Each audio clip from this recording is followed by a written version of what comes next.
রহমতুল্লাহ। 4টা পাথর মারছে আমার মাথায়। পৌরসভার রাস্তার ড্রেনের ওই যে ঢালাই রাস্তার কাজ হচ্ছে, আর বাড়ি দিয়েছে, আর এখানে কাটি দিয়েছে, এখানে 4-5 জায়গা।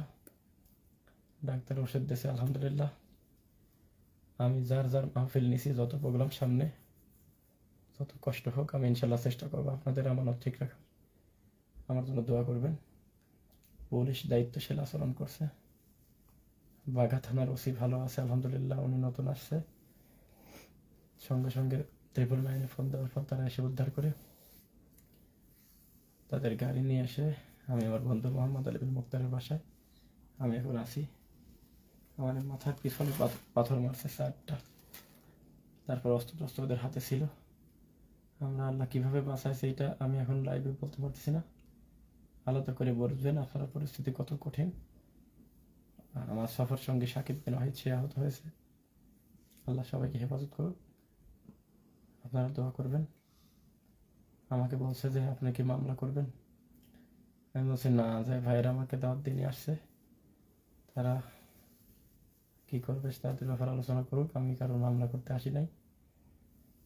তবে হামলাকারীর ছবি, তাদের ভিডিও ফুটেজ থানায় আছে। তারা নিজের গাড়িতে করে নিয়ে এসে আমাকে সুন্দরভাবে মহাসড়কে গাড়িতে তুলে দিয়েছে। আল্লাহর কাছে আমি দোয়া চাই সবার কাছে, আল্লাহ তাআলা আমাকে হেফাজত করুক, আপনাদেরকে হেফাজত করুক। ইনশাল্লাহ দেখা হবে।